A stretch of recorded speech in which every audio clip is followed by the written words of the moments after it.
Bienvenidos a una nueva clase del curso de mecánica. Hoy veremos dinámica de rotaciones.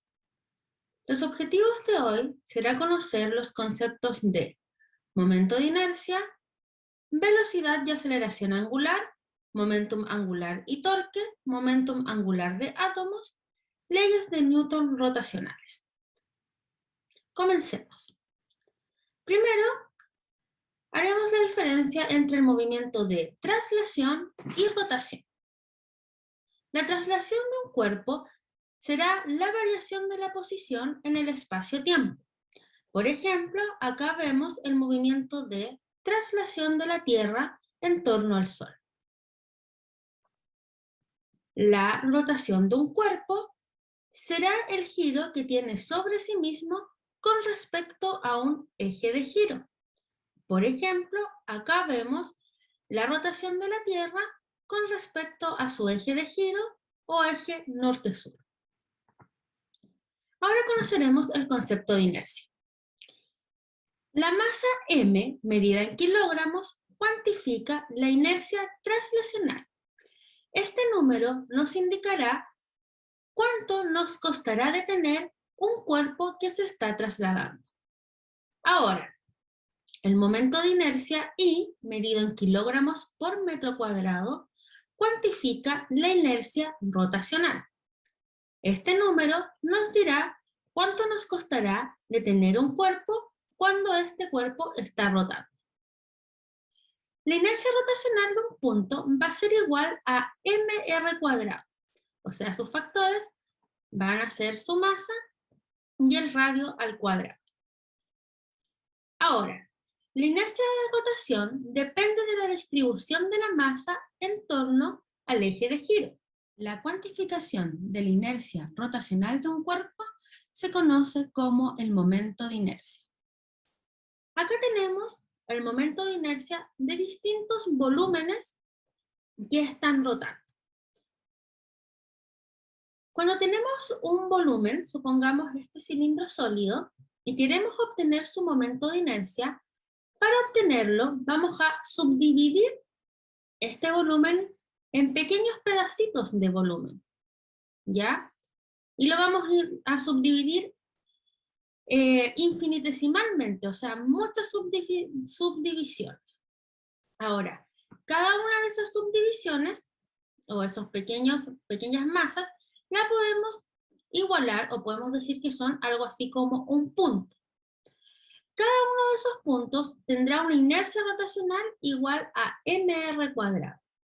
Ahora, para sacar el momento de inercia de todo este objeto, vamos a tener que hacer la sumatoria de todos esos puntos y de todas esas inercias rotacionales, y así obtendremos el momento de inercia total del objeto. Acá tenemos, como yo les decía, distintos objetos o volúmenes que están en rotación. Vamos a ver cómo varían sus momentos de inercia. Por ejemplo, acá yo tengo el cilindro.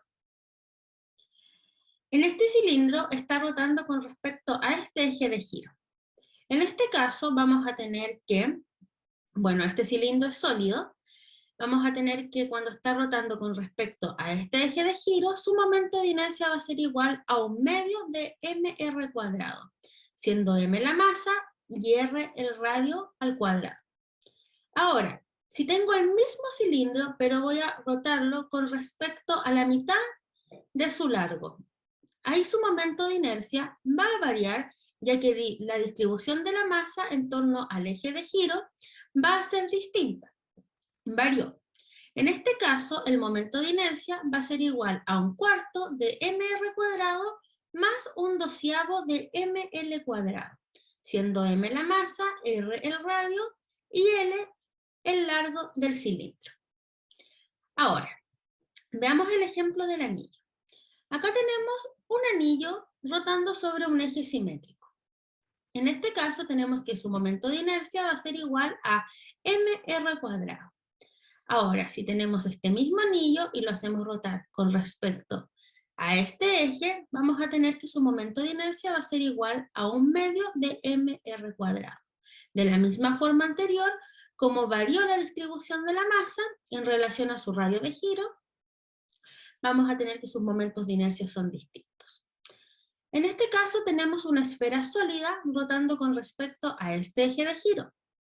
Ahí tendremos que su momento de inercia va a ser igual a 2/5 mr².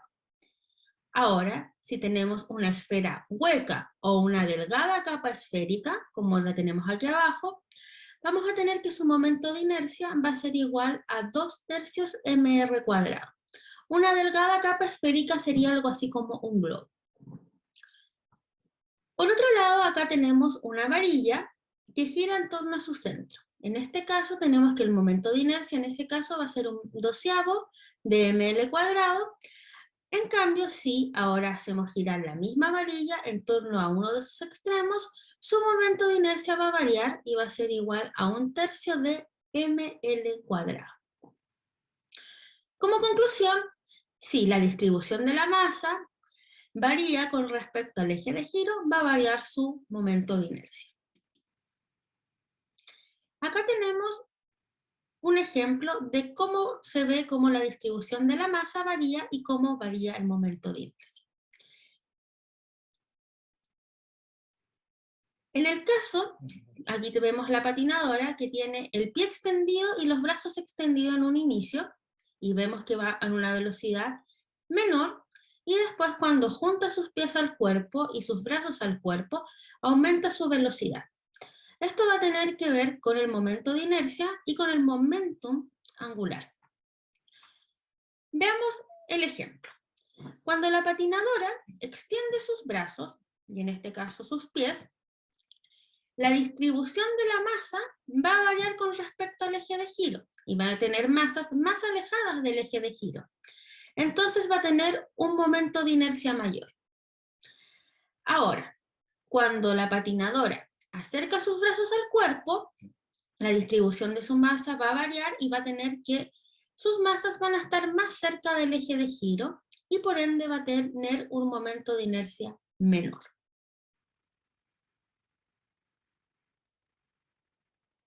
Según la animación, podemos ver que el momento de inercia, cuando es mayor, tiene una velocidad menor. En cambio, cuando el momento de inercia es menor, tiene una velocidad mucho mayor. Ahora vamos a conocer esta velocidad, que sería una velocidad angular. La velocidad angular es la medida de la velocidad de rotación. W es un vector que se va a medir en radianes por segundo y va a tener una parte vectorial que va a ser su versor y va a tener además un módulo. La velocidad angular se puede definir también como el arco recorrido en ángulo dividido en el tiempo que se demoró en recorrer ese arco. Ahora, el módulo de esta velocidad angular va a ser igual a 2pi dividido en el periodo. Entonces, en un tiempo igual a un periodo, hará una vuelta completa. Recordemos que un círculo en radianes va a tener 2pi radianes. Ahora, el versor que nos va a dar la parte vectorial de la velocidad angular, lo vamos a obtener con la regla del tirabuzón. ¿Cómo vamos a sacar esta regla? Nosotros vamos a tomar nuestra mano derecha y vamos a girar nuestros dedos en dirección de la rotación. Por ejemplo, en este primer caso, tenemos una rotación en sentido antihorario. Si yo giro mis dedos en sentido antihorario, veo que mi pulgar queda hacia arriba. Entonces, el versor de esta velocidad angular sería hacia arriba. Ahora, si yo quiero girar mis dedos en sentido horario, no podría girarlos hacia allá. Entonces tendría que dar vuelta a mi mano para poder girarlo en sentido horario. Y ahí veo que nuestro pulgar queda hacia abajo. Entonces el versor, velocidad angular, está apuntando hacia abajo. Evidentemente, si vamos a tener una velocidad angular, también podemos encontrar una aceleración angular que va a ser la razón de cambio de la velocidad angular respecto del tiempo. Con respecto a las unidades de medida, la variación del ángulo la vamos a medir en radianes y el periodo o tiempo lo vamos a medir en segundos. Entonces la velocidad angular se va a medir en radianes dividido en segundos. Por otro lado, la aceleración angular va a tener las unidades de la velocidad angular, que van a ser los radianes dividido en segundos, dividido en la unidad de tiempo, que sería dividido nuevamente en segundos. Entonces, las unidades de la aceleración angular van a ser los radianes dividido en segundo al cuadrado. Ahora veremos la caracterización del movimiento. El estado de movimiento translacional se identifica con el momentum lineal del objeto, el cual se mide en kilogramos metros partido en segundos. El momentum va a ser igual a la masa por la velocidad. En un sistema aislado, el momentum lineal total se mantiene constante. Las fuerzas serán los agentes responsables de los cambios del momentum lineal, dado que la fuerza va a ser igual a la variación del momentum lineal dividido en la variación del tiempo. Ahora, ¿qué pasa con la rotación? El estado de movimiento rotacional se identifica con el momentum angular. Ya, el momentum angular se va a medir en joules por segundo y se va a representar con la letra L mayúscula. El momentum angular va a ser igual al momento de inercia multiplicado por la velocidad angular. En un sistema aislado, el momentum angular total se mantiene constante. ¿Eso qué significa? Supongamos, veamos el caso de la patinadora. Inicialmente ella tenía los brazos extendidos y tenía un momento de inercia grande y una velocidad angular pequeña. La multiplicación de su momento de inercia por su velocidad angular me va a dar el momentum angular. Este momentum angular se va a mantener y se va a seguir manteniendo cuando ella acerque los brazos a su torso. Como se mantiene el momentum angular y como en este caso el momento de inercia disminuye, tendría que aumentar la velocidad angular. Y es por eso que cuando tenemos un pequeño momento de inercia, su velocidad aumenta, y cuando el momento de inercia es mayor, su velocidad disminuye, manteniendo así el momentum angular. Los torques son los agentes responsables de los cambios en el momentum angular, y el torque se va a definir como la variación del momentum angular dividido en la variación del tiempo. La aplicación en el caso de los átomos. El momento angular a nivel atómico puede ser clasificado de dos maneras: como L, o momentum angular orbital, correspondiente al estado de rotación en torno a un eje externo. Un ejemplo a nivel atómico sería un electrón orbitando en torno al núcleo. Análogamente, podríamos tener que este mismo ejemplo sería como la Tierra orbitando en torno al Sol. También lo podemos caracterizar este momentum angular como el S o spin, correspondiente al estado de rotación en torno a un eje interno. En el caso atómico, puede ser como un electrón girando en el experimento de Stern-Gerlach. Este experimento fue un experimento que demostró la existencia del spin, ¿ya? Y se hizo pasar un haz de átomos de plata por un campo magnético variable y se obtuvo un resultado. En este momento, o en este curso, todavía no conocemos las propiedades magnéticas, ya que eso se va a ver en electromagnetismo. Es por ello que vamos a tener que una analogía a este movimiento sería como la Tierra rotando en el eje norte-sur, que sería como su movimiento de rotación. Ahora, tenemos que empezar o pensar que a escala atómica el electrón no es una partícula, sino que es una onda de probabilidad. Entonces, cuando decimos que análogamente el spin sería algo similar a girar sobre sí mismo o girar en sí mismo, hay que entender de que básicamente no podemos hacer esa comparación entre la mecánica cuántica y la mecánica clásica. En sí el spin va a ser una propiedad intrínseca y una propiedad cuántica del electrón.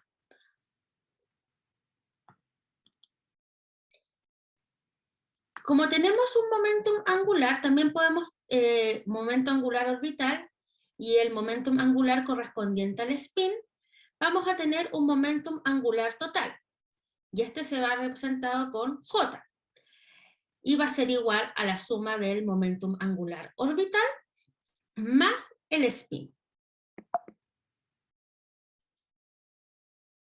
Para el mundo microscópico, se cumple que el momentum angular orbital es un vector y va a tener componentes en el eje X, en el eje Y y en el eje Z. Su magnitud va a ser igual a la raíz cuadrada de L multiplicado por L más 1 multiplicado por H barra. L va a ser igual al número cuántico azimutal que va a ir de 0 a n menos 1, siendo n el número cuántico principal, y h barra igual a la constante de Planck dividido en 2pi. En valor numérico va a ser igual a 1,055 por 10 elevado a menos 34 joules por segundo. Ahora, la componente en z del momentum angular orbital va a ser igual al número cuántico magnético multiplicado por h barra.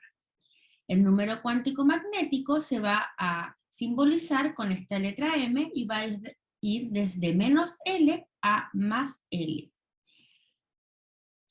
Por otro lado, el spin también va a ser un vector y va a tener componentes en el eje X, en el eje Y y en el eje Z.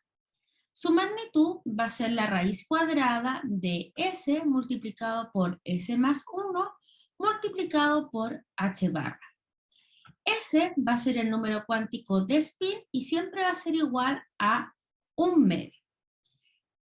La componente Z del spin va a ser igual a menos H barra dividido en 2 o más H barra dividido en 2. Esto es lo que nosotros tradicionalmente conocemos como el menos 1/2 o más 1/2. Ahora veremos cómo van a ser las leyes de Newton en su versión rotacional. La primera ley de inercia va a decir que en un sistema aislado los objetos están en reposo o girando con movimiento circular uniforme. En este caso, el torque va a ser igual a 0. La segunda ley, o la definición operacional del torque, nos va a decir que el torque neto es igual a la razón de cambio respecto del tiempo del momentum angular, o el torque va a ser igual a la variación del momentum angular dividido en la variación del tiempo. Si el momento de inercia es constante, este torque va a ser igual a el momento de inercia por la aceleración angular. Y siempre se va a seguir cumpliendo que el torque va a ser igual al producto cruz de R cruz F.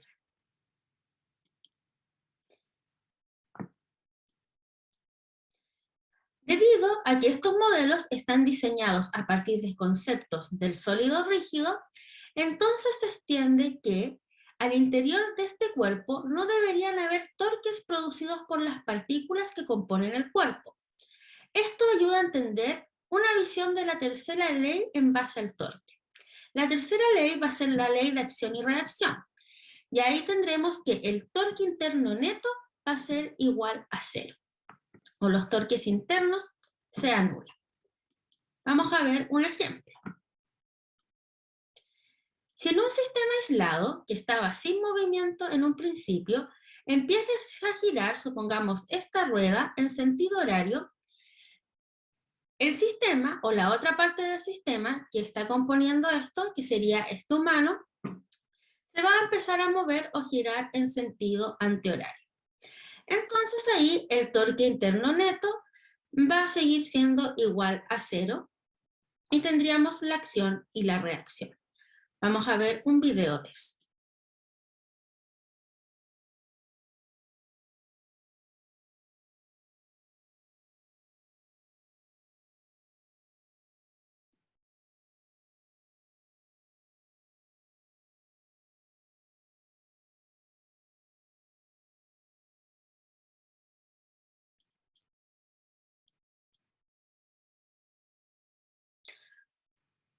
Como siempre, vamos a mencionar que si quieren bibliografía adicional para aprender más de esta materia, pueden recurrir a los libros Tipler, Físicas y Conceptos y Aplicaciones, de la editorial McGraw-Hill, y John Friedman, o el Search y Szymanski.